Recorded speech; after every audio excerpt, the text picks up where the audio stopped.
Alarm, fear, a basic tool of politicians. We have this very odd debate on environment, and especially in climate, where it's either the end of the world or it's not happening at all. You just have to realize the broader kind of incentive structure that's going on and realize like what you're not seeing. They'll just say, the threat is so dire that we must do everything we can to reduce emissions. Nonsense. If you scare people witless, and a lot of people are very scared about climate, you will get a panicked and probably a wrong answer. Environmental problems are typically framed as what are negative things that humans are doing to the environment rather than protecting humans from the environment. There is a climate industrial complex. Climate change is real? No, it's not the end of the world.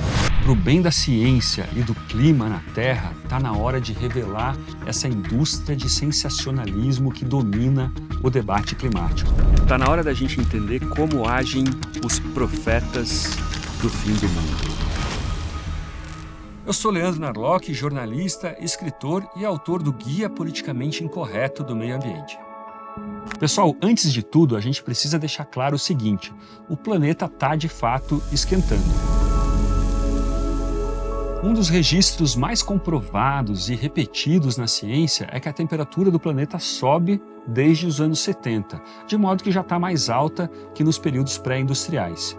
E isso também tem a ver com as nossas emissões de carbono na atmosfera. Tem muita medição diferente confirmando esse aumento de temperatura, tanto as de satélite quanto as de flutuadores nos oceanos e também estações em terra. Da mesma forma, as ondas de calor estão ficando mais frequentes e as ondas de frio mais raras. Mas a partir daí, as coisas começam a ficar bem mais incertas. Como quase tudo na ciência, especialmente na ciência climática, é preciso ter muita cautela para fazer previsões e para tirar conclusões. O próprio IPCC é bastante cuidadoso ao cravar alguma conclusão sobre eventos extremos, como secas, tornados ou inundações. No capítulo 12 do seu último grande relatório sobre o clima, o AR6, o IPCC publicou uma grande tabela sobre tendências de eventos extremos. A tabela mostra que não há tendência clara ou sinal confiável em diversos fenômenos climáticos, como geada, inundação, tempestades, deslizamentos, seca, tempo propício a queimadas, ventanias, tornados, furacões, nevascas e até mesmo as inundações costeiras. Ao contrário da ideia aqui de que nós vivemos uma ameaça existencial, uma emergência climática, as mortes causadas pelo clima despencaram no último século. Nunca morreu tão pouca gente por eventos climáticos extremos. Over the last 100 years, we've seen a decline in the number of people dying from climate-related disasters by 98%. Bjorn Lomborg é escritor, cientista político, professor de estatística e doutor em teoria dos jogos. É professor da Escola de Negócios de Copenhague e diretor do Consenso de Copenhague. You don't hear that in the media because it doesn't fit the good stories, but it is the truth. Whereas each of those catastrophes that you hear about in the media now kill 98% fewer people. Yes, the media is good to tell you parts of the story, but you really need to hear the whole story if you're going to make good decisions in climate. Talvez você fique surpreso com o que eu estou falando, porque é bem diferente do que a gente ouve por aí, nos jornais, na TV ou na boca até da ministra do Meio Ambiente. Eles sempre dizem que qualquer evento climático extremo é culpa do aquecimento global e que nós estamos à beira de um colapso climático. The level of alarm in much climate conversation has gotten ridiculously large. So people will tell you no longer that we have climate change, which is what the scientific description is, but we have a climate crisis, or even that we have an existential crisis, that humankind may be at risk. A recent OECD survey showed that 60% of all people in the rich world believes that without substantial action on climate change, it's likely or very likely that mankind will end. Olha, isso acontece porque existe toda uma indústria de alarmismo, de sensacionalismo climático. As discussões sobre o clima foram tomadas por um ambiente em que todos ganham para validar ou para reforçar o alarmismo dos outros, ou promovem esse alarmismo como se fosse uma nobre mentira em nome de um bem maior. Quem está dizendo isso não sou eu ou algum cientista maluco, obscuro, fora das universidades. Mesmo pesquisadores do sistema cada vez mais alertam quanto a esse alarmismo anticientífico. É o caso do físico Stephen Koonin. Well, we're certainly not living in a climate emergency. The world has many other problems that are more immediate, more tangible, and more soluble than some vague change in the climate 50 years from now that we don't know whether it's really going to happen or not. Foi professor da Universidade de Nova York, secretário de ciência no Departamento de Energia durante o governo Obama e também autor do best-seller Unsettled e autor principal do capítulo sobre modelagem climática do terceiro relatório de avaliação do IPCC. Since 1900 until now, the world has warmed about 1.3 degrees. That's about the same amount of warming we'll see in the next 100 years. And rather than a catastrophe, the warming of the last 120 years has been enormously beneficial. The global population went up by a factor of 5 since 1900. Lifespan went from 32 years to 73 years. The GDP per capita went up by a factor of almost 8. The literacy rate went from 20% to 80%. The death rate from extreme weather went down by a factor of 50. In short, humans are flourishing like they never did before. Um dos protagonistas dessa espiral de alarmismo é a ONU. Apesar de o IPCC, um dos braços da ONU, geralmente fazer um excelente trabalho científico, os diretores da organização vivem espalhando previsões catastróficas que nunca se confirmam. Dá só uma olhada nessa reportagem da revista Time. Em 2019, o secretário-geral da ONU, o Antônio Guterres, entrou de terno e gravata no mar de Tuvalu para chamar atenção às ilhas do Pacífico que estavam prestes a desaparecer, engolidas pela elevação do nível do mar. Um retrato dramático, perfeito para manchetes apocalípticas. Mas a realidade é outra. O nível do mar realmente vem subindo, em média em 2, 3 milímetros por ano nas últimas 3 décadas. Só que em vez de desaparecer, Tuvalu e outros países arquipélago do Pacífico estão crescendo. Um estudo da revista Nature de 2018, ou seja, um ano antes do Guterres pousar para a revista Time, mostrou que entre 71 e 2014, a área total de Tuvalu aumentou quase 3%. Isso equivale a 70 campos de futebol. De 9 atóis, que são conjuntos de ilha em forma de anel, 8 ganharam território. Ou seja, esse arquipélago que seria engolido pelo mar, na verdade, está aumentando.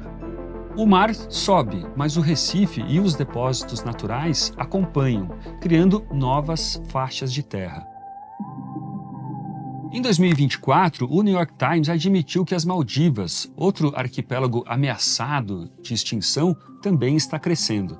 Mas muitos outros jornais e revistas ainda insistem na fake news de que esses países vão desaparecer.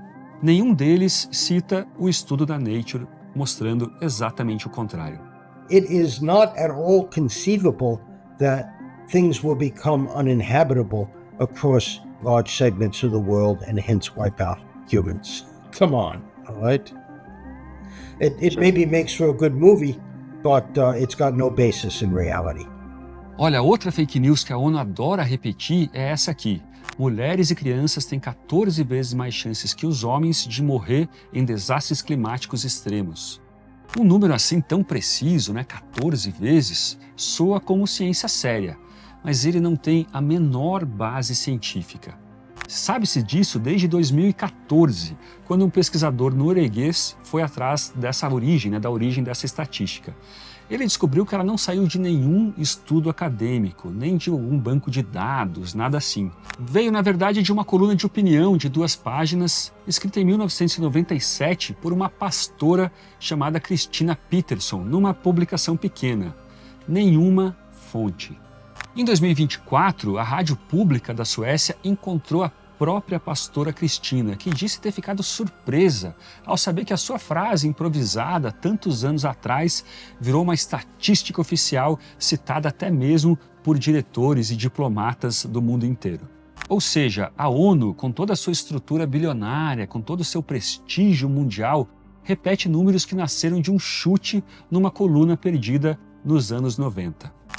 E pior, muitos jornais e sites ainda hoje continuam reproduzindo essa fake news. Pessoal, espero que vocês estejam gostando desse conteúdo sobre a COP30. Saibam que ainda tem muita coisa para a gente falar sobre meio ambiente. Antes, eu preciso dizer que eu estou aqui em parceria com a Brasil Paralelo, uma mídia na qual eu confio. Eles não recebem nenhum dinheiro público, nem um centavo de lei Rouanet, nada disso. Tudo que você está vendo aqui é feito com o apoio dos membros assinantes. Por isso eu quero te fazer um convite. Torne-se membro da Brasil Paralelo. A boa notícia é que eles estão com o maior desconto da história, aí já uma Black Friday antecipada. Só R$ 7,90 por mês, sem falar aí nos planos com até 70% de desconto. Mire a câmera do seu celular para o QR Code aqui da tela ou clique no link da bio e aproveite.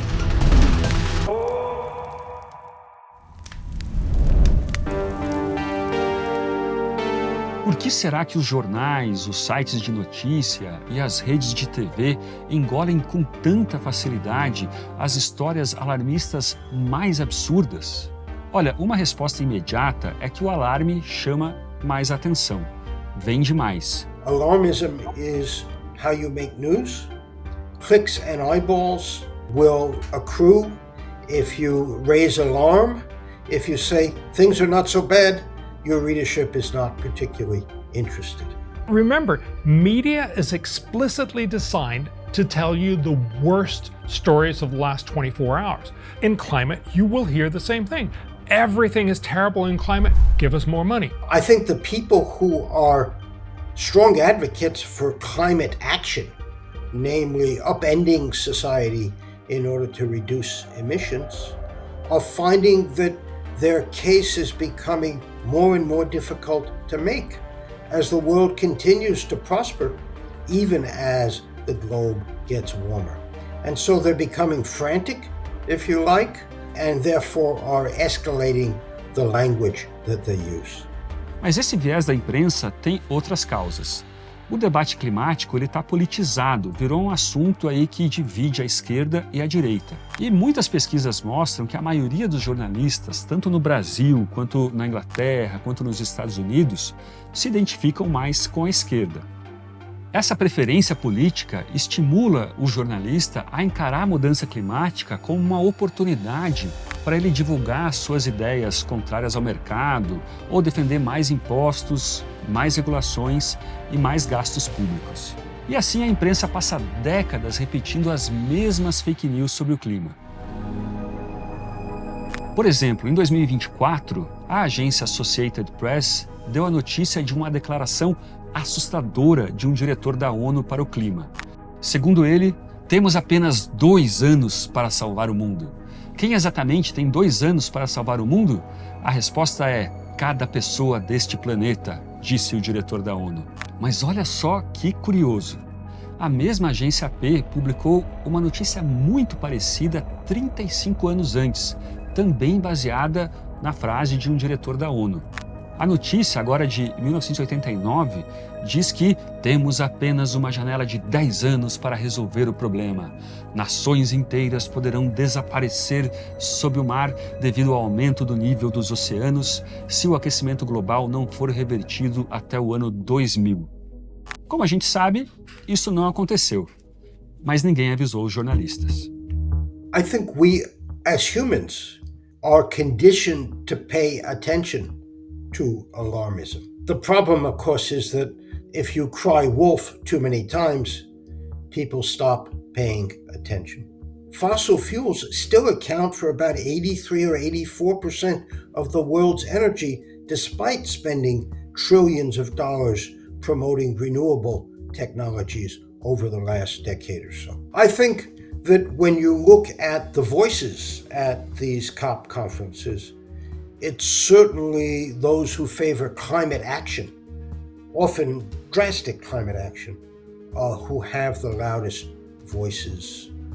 You have to have, I think, the energy companies there. After all, if you want to change the energy system, as these COP meetings aspire to do, you had better have the existing energy system there because, again, 85 or 84% of the world's energy comes from fossil fuels. You had better understand that.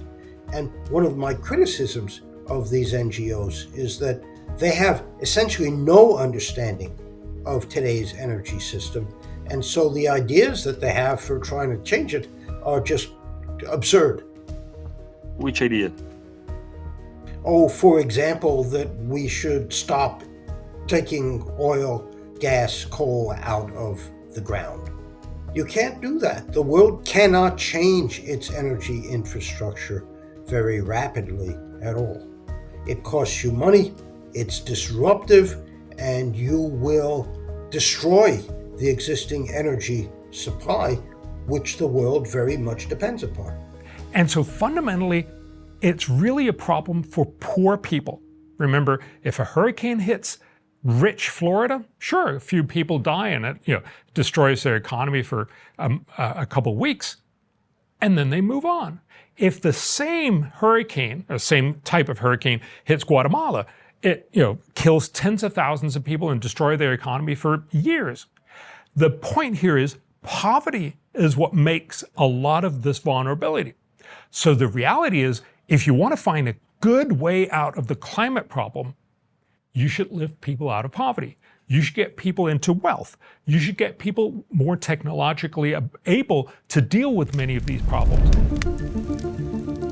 Outros dois agentes dessa indústria de alarmismo são os pesquisadores mais carentes por atenção e reconhecimento e o viés de algumas publicações científicas. Para mostrar como esses dois fomentam o alarmismo, a gente precisa conhecer a história do cientista Patrick Brown. Em agosto de 2023, Brown publicou um artigo na prestigiada revista Nature sobre os incêndios florestais na Califórnia. Sua conclusão: o aquecimento global aumenta as condições para as queimadas serem mais intensas. Semanas depois, porém, Brown fez uma confissão bombástica. Num texto para o site The Free Press, ele contou que deixou de fora fatores decisivos para as queimadas, como o manejo das florestas e os incêndios preventivos, porque sabia que, se incluísse esses pontos e desse menos importância para a mudança climática, a revista Nature provavelmente rejeitaria o estudo. Yeah, so I wrote it, this was about wildfires in California. And wildfires are this extremely complicated phenomena, and they're impacted by a lot of things, right? They're mostly ignited by people. So 80 to 90% of wildfires are ignited by people. They're hugely dependent on the landscape in which they're burning. So how much fuel is on the landscape, what type of fuel, that type of thing. And they're also influenced by weather, but lots of different components of weather, the wind, the precipitation, the temperature. Brown é PhD em Ciência Climática pela Universidade Duke, professor da Universidade Johns Hopkins, foi diretor de Clima e Energia do Instituto Breakthrough e é autor de diversos estudos publicados em grandes revistas científicas. I chose strategically for my career to focus specifically on temperature as the variable, as the independent variable to look at in terms of, how temperature affects, in that case, explosive wildfire growth, the odds that a wildfire would grow 10,000 acres in a single day or not. And my contention is that choice was, made deliberately, and it works to make that a high-profile paper that Nature or Science would want to publish. And so I think a more complete picture would emerge if you're varying these other things that are very important to the problem, so ignitions or fuel. So I did subsequently write the paper that included the changes in fuel in terms of projections going forward, and incorporated mechanical thinning and prescribed burning as mitigation efforts for wildfires. And that showed that you could eliminate a lot of the negative climate impact from increasing temperatures over the remainder of the century. And we submitted that to Nature as well, and that was rejected by Nature. And it was rejected by all the high-profile venues. And it was eventually published in a less high-profile venue. But The point is that varying multiple things, not just the climate change component, it kind of muddies the waters. It makes it less compelling. It makes it less of a story that's like easy to sell. And so that more useful paper, in my opinion, is disseminated far less widely, will get cited way less, will be far less known, and I think that's the problem. Muitos cientistas, sabendo que as revistas têm esse viés, escrevem estudos justamente com o que elas querem ouvir. Um lado alimenta o outro. Yeah, so I think the way that a lot of researchers see what the biases are just by reading the papers. So you just kind of see what comes out and what's the type of paper that they're willing and eager to publish. A point that I made in my writing and some of my talks is that you could just listen to the views espoused by the leadership of the journals. So I use the example of Marsha McNutt, who was the editor-in-chief of Science. She wrote an op-ed in Science, published in Science, called The Beyond 2 Degree Inferno, in which she's explicitly saying that humans are sinners if we go past the 2-degree temperature threshold, and so makes it very clear that like some research in science is probably going to be more welcome than others. I mean, that's not what it says in the op-ed, but obviously if you're a researcher reading that from the editor-in-chief, you are going to get that message. Other examples I've used are that Nature officially endorsed Joe Biden for the 2020 election in the United States, and also officially endorsed Kamala Harris in the 2024 election in the United States, and both of those on climate policy grounds. So basically that these candidates support the Paris Agreement, for example. And so that, again, it tells researchers that want to publish in Science and Nature that certain pathways are going to be easier than others. Like if your research directionally supports the Paris Agreement, it's probably going to have an easier path of getting published in Nature or Science than if it directionally does not support it. And that just goes, it goes back to the research questions that researchers decide to ask in the first place, and how they frame their results once they get them, what results they decide to abandon and move on to, a different use of their time.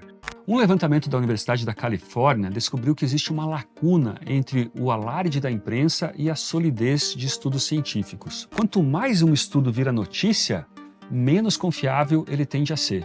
O contrário do que a gente imaginaria. Artigos que falham na replicação são, em média, 153 vezes mais citados do que aqueles que são confirmados. Outro estudo, com mais de 14 mil pesquisas em psicologia, apontou o mesmo padrão. Isso acontece porque, para virar manchete, um estudo precisa ser novo, precisa ser chocante, alarmista. Exatamente o tipo de resultado mais raro no ponto de vista científico, do ponto de vista estatístico. E assim, muitos pesquisadores acabam torturando os números, torturando os dados, para que eles digam o que a imprensa e os jornalistas querem ouvir.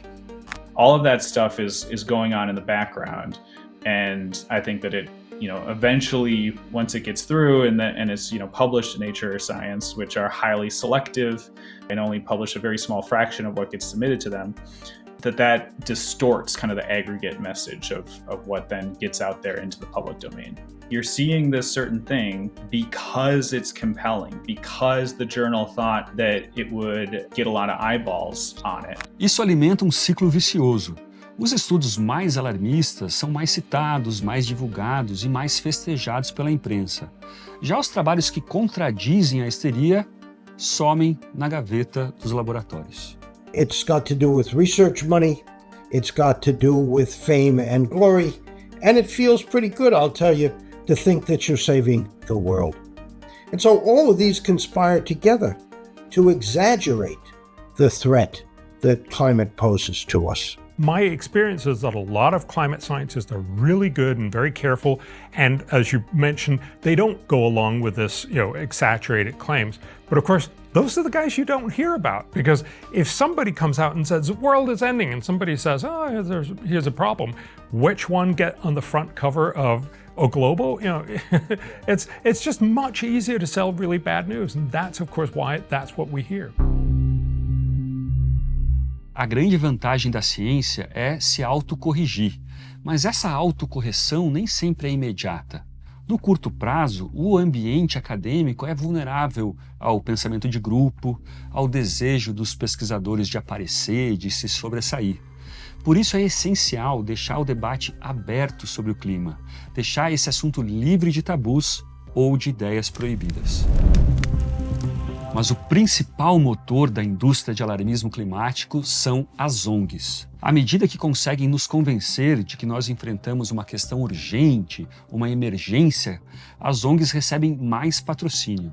Mas pensa bem, institutos científicos sérios publicam estudos sem pensar se a conclusão os favorece ou não, sem escolher o que eles querem, se é mais ou menos alarmante.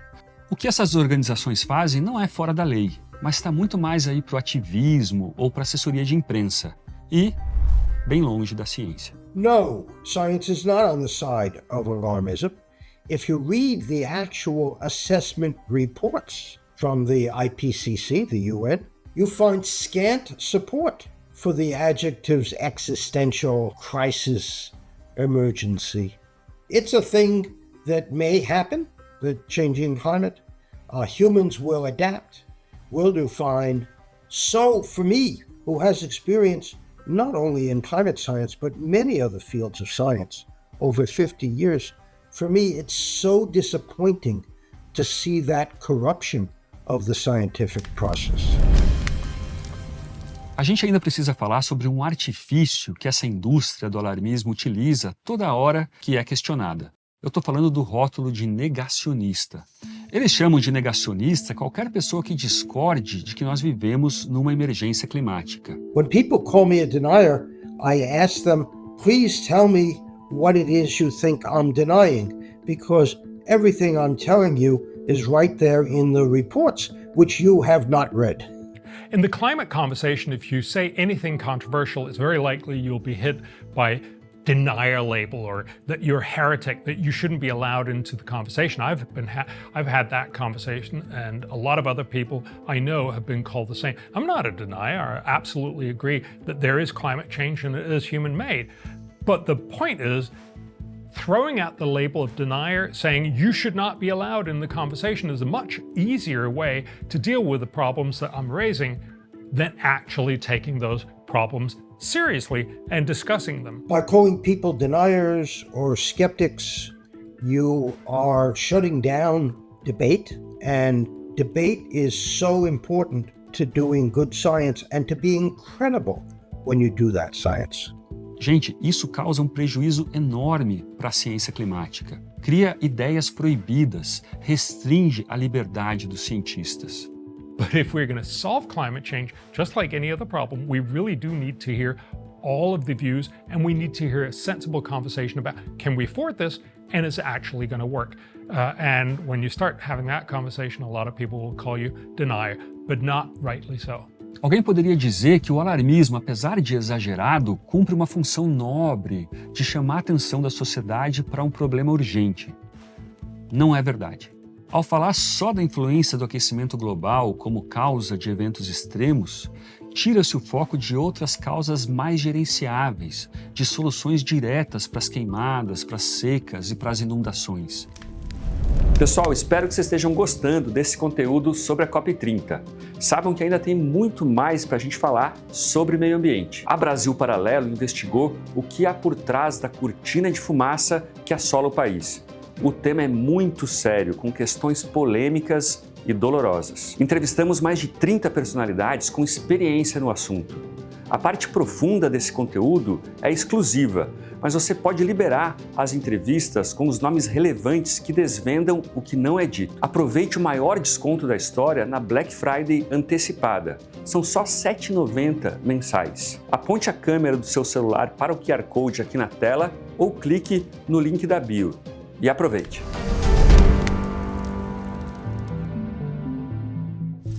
So if you're a philanthropist or even a billionaire philanthropist and you want to do something about climate, the obvious intention is to go in, fund a lot of NGOs and make everyone feel like, oh, we're doing something. But of course, you will hit the same block as all the COPs and everything else in the world, namely that you can't get nations to do what is not in their own interest to implement. What you need to focus on instead is innovation. You should be spending your money on getting better green energy. If you could innovate the new green energy forms to be cheaper than fossil fuels, and this could be geothermal, it could be fourth generation nuclear, could even be solar wind with lots and lots of incredibly cheap battery backup. But if you can make an energy source cheaper than fossil fuels, you will have helped solve the climate problem, because everyone, not just rich, well-meaning Americans or Europeans or Brazilians, but all the rest of the countries of China, India, and Africa, to actually switch. That's the only way that you should be active in philanthropy. I think a huge environmental problem is human non-resilience or exposure to the climate, which is our base state. And in highly developed economies that use a lot of energy, we become much more resilient to climate, much more adapted to climate hazards. Certainly, wealth has got a lot to do with it. We can build a more resilient infrastructure, but also the science has gotten better. We can predict storms now and droughts and give forewarnings of them so that people can be prepared. And we're not well served by having this inflation in words that we just say everything is terrible, everything is out of whack. No, it's not. We have a problem. We have had many problems in the past, and we know how to solve them. We do that through careful analysis, and we spend money smartly, and we make sure that people are more resilient, which is one of the ways of doing that is by lifting people out of poverty. We don't do that by just scaring people witless. É por isso que a gente precisa desmontar a fábrica de alarmismo disfarçado de ciência, antes que ela nos afunde em propostas que gastam o nosso dinheiro e não oferecem nenhuma solução. And this is the fundamental hypocrisy of those who are demanding climate action. I mean, who is it for those of, how do we who are well off dare to tell people who are not well off that they cannot pursue the energy that they need in the most effective way? But the reality, of course, is you're not getting people to take you seriously if you keep exaggerating. We need to sort of cool our conversation on climate and realize we're not going to fix this in 1 year or even 5 years or 10 years. This is going to be something that we'll have to work on for the rest of the century. And this will have to take a lot of more sensible and cheaper and more effective policies. And that's not popular to say, that's no fun. Para saber mais sobre essa engrenagem do alarmismo e conhecer outras fake news climáticas, leia o meu novo livro disponível em todas as livrarias, O Guia Politicamente Incorreto do Meio Ambiente. Essa é uma série especial da Brasil Paralelo sobre meio ambiente. No primeiro episódio, entenda o que é a COP, como surgiu e qual o objetivo desse encontro. No segundo episódio, a gente trata seriamente sobre a Amazônia, um tema tão presente na nossa história que não sai da nossa política. Assista aos 3 episódios aqui mesmo no canal, compartilhe com seus amigos, se inscreva e curta o vídeo.